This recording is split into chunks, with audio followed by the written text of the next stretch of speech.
It's been quite the day. I want to talk to you today about horses we train. Very important horses we train. How the horses raced last night, how I felt about everything going into really the biggest week on our calendar for Ohio clients as far as sales. The biggest sale is on Friday. So what is going on this week? I started my video, I got 4 minutes in, someone called me and my phone crashed. It dropped the camera. I'm going to tell you what, this phone is very close to me dropping it out the window or in a bucket of water. I was angry yesterday because the videos wouldn't load. I blamed the Wi-Fi at the house. So then I called Rogers and I asked them to up the Wi-Fi or up my mobile data. I don't care, just give me as much as I can get. I don't care. 27 hours to load videos. This phone's lucky that I didn't take a hammer to it yesterday. I was so mad. And it was the phone. Because it wasn't the Wi-Fi at Guelph. I blamed, the Wi-Fi sucks. But it wasn't just the Wi-Fi at Guelph. That's got to be fixed, by the way. Bell. What do you think you're kidding? Rogers added the data to my phone. Still didn't upload well. The Wi-Fi in Ohio at Macedonia isn't that bad. And it still took its time. So it was you, phone. It wasn't anyone else. It was you. So I was angry over that. I started my video, as I said, got 4 minutes through, and my phone dropped the camera. I was angry. Like, all right, fine, it was only 4 minutes in. I did another video for 16 minutes. Forgot to talk about the horses that raced. We had some great races the last 2 days. Forgot to talk about them.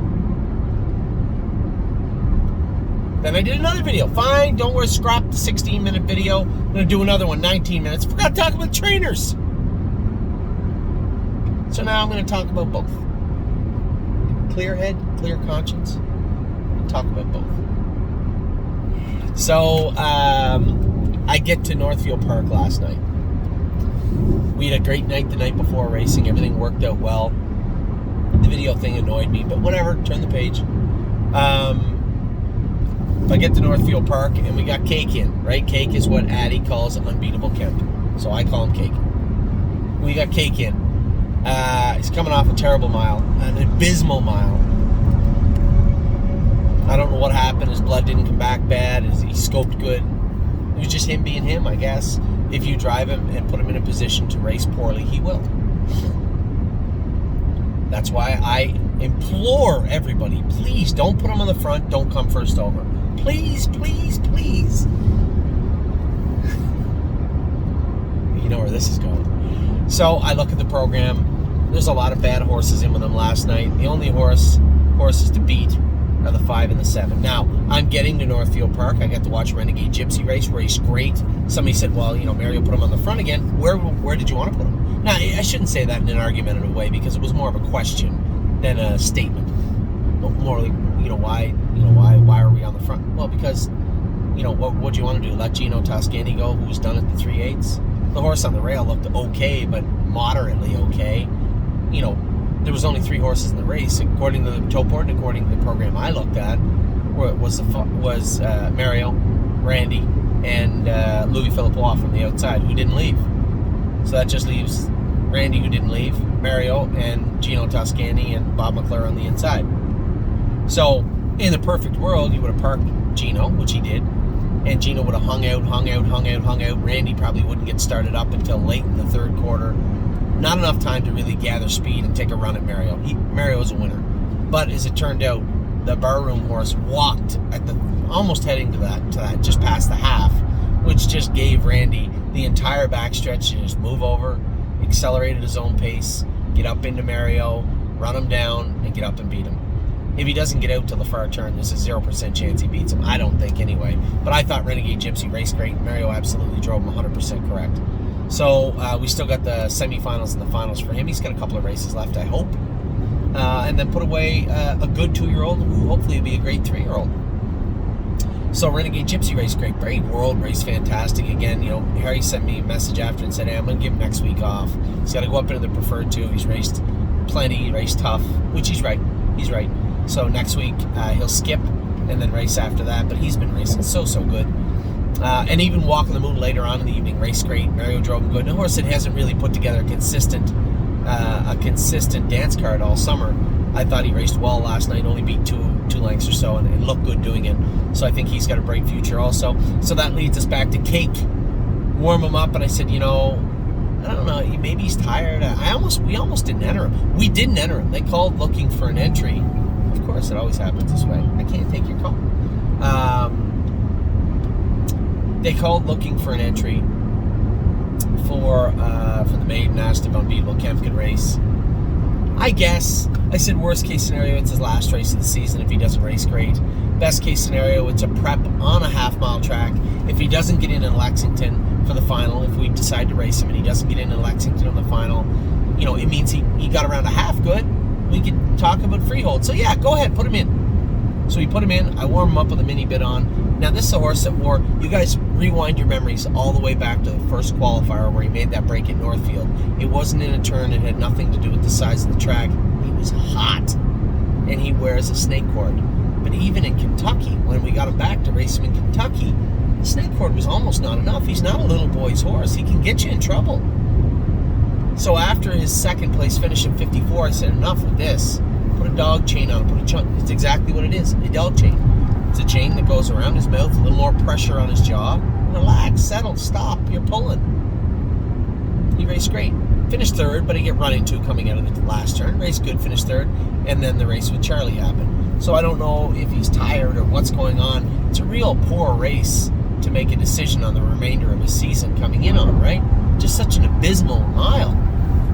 Warm him up with a mini bit on. I said, maybe he's just learned a bit, maybe he's wizened up, maybe he's a little tired. Let's just warm him up with a mini bit. He's not too bad with a mini bit on. I could have raced him, I thought, with a mini bit on. I look at the program, there are some bad horses in there. Some bad horses in there. So maybe we should put the snake cord or the chain back on him, because if I get him in the 3-hole and they're going a half in a minute, I could get in trouble, and I'm going to end up first over where I just begged people not to be. Not on the front, not first over.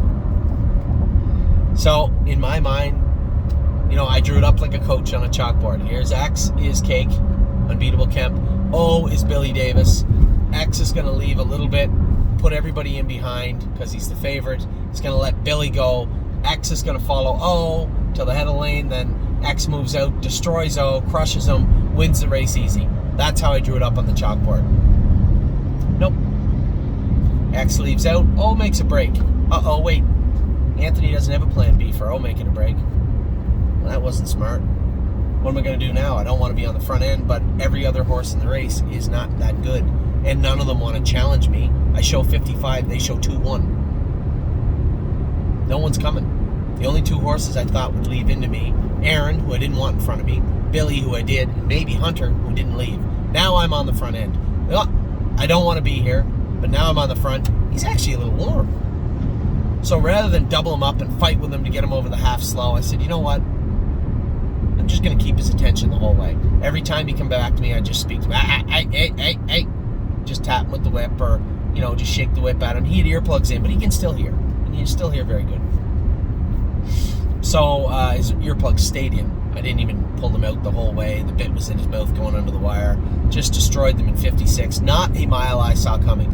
If you were to say to me, what is the most unlikely outcome for this particular race tonight? That might have been it. Put him on the front, win in 56. Not likely. So a big mile from our boy Cake. He was so good. So impressed with him. Now it leads to the question, where do we enter him? He's entered in Kentucky. He's sitting 12th to 13th in points. 2 or 3, maybe 4 horses would have to not enter for him to get in. And they may not. So he might go to Kentucky. If he does, great. We'll make a decision about freehold after that. But from where I stand right now, I don't really care if he gets in Kentucky. I'm focused on freehold now. So that's where we're at with Unbeatable Kemp. Now, who is going to Kentucky is Blue Bayou Deal, for sure. So I want to know, how is she today? Get up today. I wanted to go with Rosita's Dream, the baby that was acting up on Jason the other day. I want to go with Slim Jimmy. I want to go a mile with him. A lot of answers to a lot of questions needed for Slim Jimmy to race next week. Have to go with Jimmy. My Jazz, got to go a mile with her. Got to see if she's fit. What are we doing with her? Are we making headway? Are we not? I don't know. Need that answered. And then Blue Bayou Dio, I want to go a mile in 2 minutes, 2-1 with her. Blue Bayou Dio goes first trip. She's good. I go with second trip. 2-1 last quarter in like 27-3. She was bionic. Very, very good today. I don't know if I can beat the filly of Andy Miller's. On paper, I can't, but I'm going to try. I'm going to have fun trying. I think there's other good fillies in there, but I think Blue Bayou Dio sitting on a huge, huge mile for Kentucky next Monday. She was loaded going into the turn after the mile.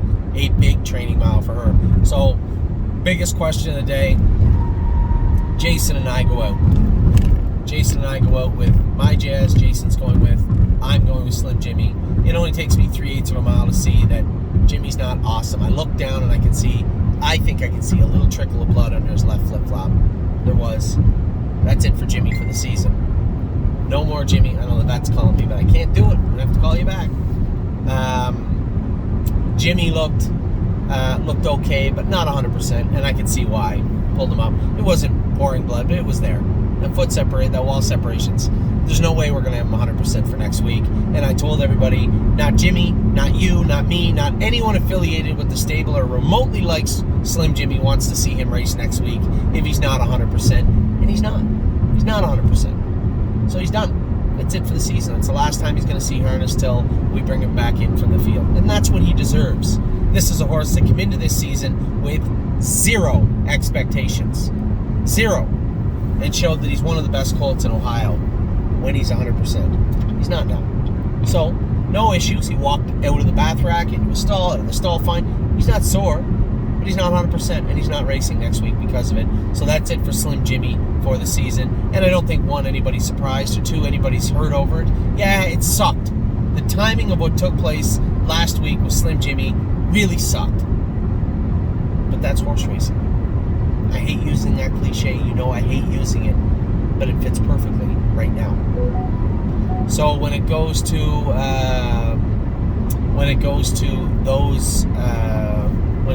Slim Jimmy, you heard somebody message me too.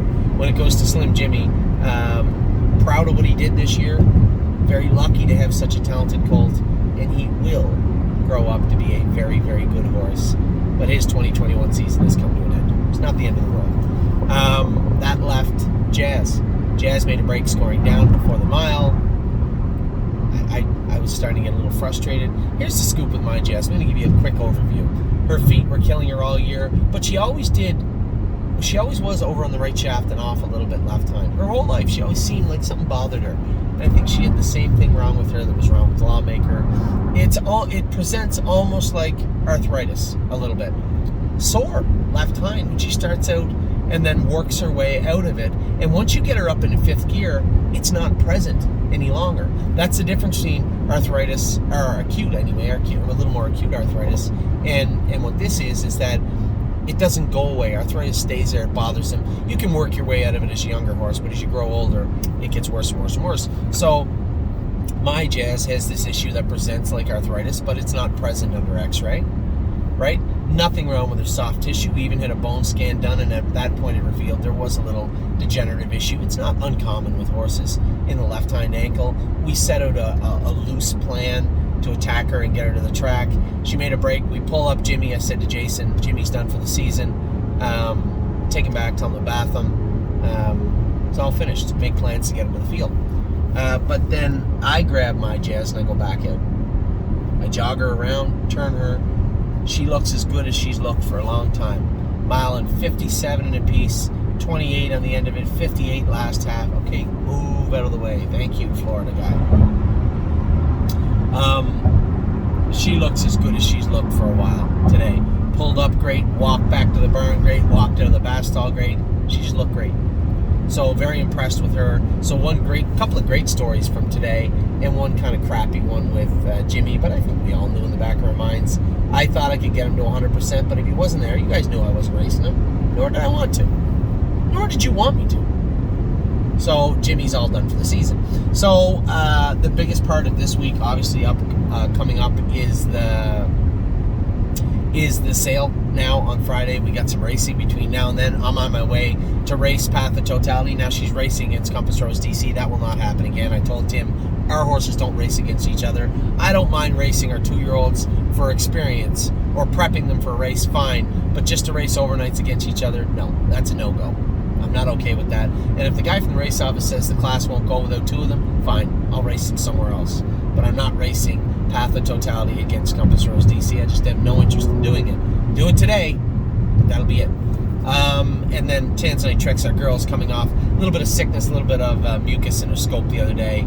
Erin Merriman thought she didn't get a hold of the track with flip-flops on, but she definitely gets a hold of this one. So she's going to be raced. I'm going to race her today. We'll see how she is. My boy, Voyage of Ice and Fire, yeah, he depressed me a little bit. A little disappointed with his 2021, but I'm still excited to watch him race today at Worcester. And then tomorrow we have our own horses at Worcester at the fair. Some other ones going tomorrow, prepping for Delaware Jug Week. And we got to come back to Northfield. A ton of horses qualifying and schooling out of our barn tomorrow. And then racing at night. A viciously busy day tomorrow in Ohio. A lot of horses racing today, a lot of horses racing tomorrow. We got the baby day now. If you're in Ohio, if you've made your way to the States, if you're in the States, you want to hang out with us at the sale, you're not in my way in any way, please drop me a line, send me a message. The more the merrier for Thursday and Friday at the sale. Now, I do have to leave quickly, run up to the Meadows, race Pete Donato Patriot K for my buddy Steve Palermo, race that horse for him, and then run back to the sale. It's a 3-hour drive. Run back to the sale, try to catch the end of baby day, make some more videos for you guys, and then go to the sale sharp, fresh, and ready to rock on Friday.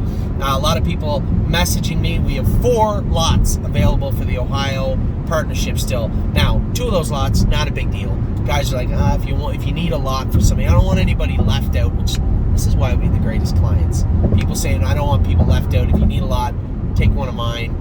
I appreciate it. We may or may not need them, but we had 2 people that backed away from taking their lots. Both of them, coincidentally, are Ontario clients that wanted to get involved in the buckets in Ontario. Both of them are also clients that own pieces of a 3-point blue chip, and when I spoke about buying a horse that might be a little more pricey, that both of them had the exact same thing. Can you put me in 2 of the buckets instead of Ohio if it's okay with you? And I'd like to be put down on the list of somebody who wants to be involved if we buy something a little more pricey, regardless of the jurisdiction. So I understand it. I get it. So as of right now, we have 4 Ohio lots. So if you're out there saying, I got shut out, we do have 4, and I can hook you up. And that'll happen right through into the week. I think it will even be more sought after the sale when you see what we buy. I think we're going to have a real good sale in Ohio, and I can't wait for it to take place on Friday. And then we race all weekend. And then Monday is Kentucky. I'm in Kentucky with Blue Bayou Deal for sure, possibly Unbeatable Kemp. Then we have Freehold coming up the weeks after that. Lexington. Still lots to do. I want to get everything cleaned up so I can get back home a little more frequently to my family. If you guys didn't post, I posted a message. I know it bugs Amy a little bit. Amy is the salt of the earth. If you've ever met my wife, I'm very, very lucky to have her. She is every bit the salt of the earth, and she wants our kids to have us both all around all the time. And I posted a video on Facebook just explaining to her also, in case I didn't articulate it properly enough, but explaining to everybody exactly what it meant for me to grow up with my father and my mother working hard, sometimes working 2 jobs. And I also explained that the work ethic I have right now comes from the way I was raised, not just from the preachings of my parents, but from watching them raise our family. And I think it's vitally important not just to tell your kids how hard they have to work, but show them how hard you have to work. So me being away sometimes, me running the roads and dragging them all over the place, lets them understand if you want to get ahead in life and you want to achieve your goals and be the person you want to be later on in life, it's not going to come without a price. It's not coming for free. There's no gimmies, and you're going to have to work your butt off, just like your mother and just like me. So, might be worth going and watching. It was a very candid conversation I had. It's a Facebook video I posted this morning. one that I think it as I said, articulated exactly how I feel. And for my wife out there who never watches my videos by now, I'm sure after making over 4,000 of them, I'm sure she skips the odd one. She knows obviously how hard we had to work to be the stable.ca, and how hard we have to work to be parents of our children. So I want to spend as much time as I can at home, but at the same time I know that I have to be in certain places, especially this time of year, and I have to be focused 100% on everything. So I'm almost to the meadows. I got to talk about the racehorses last night and the horses training today. So I'll erase the 2 screw-up videos from before. I told you how impressed I was with Cake, Unbeatable Kemp last night, and all the horses I've been racing. Our incredible summer continues. We had a great last 2 days. I hope we keep it going today, into tomorrow, and into the rest of the fall and the rest of 2021. I hope you guys had a great week. Hope you had a great day. I do apologize again for the videos. That's your last warning, phone. Keep it up and you're heading to the scrap heap. But hopefully that was a one-time occurrence. As I said, I do apologize it took so long to get those posted. It won't happen again. Take care.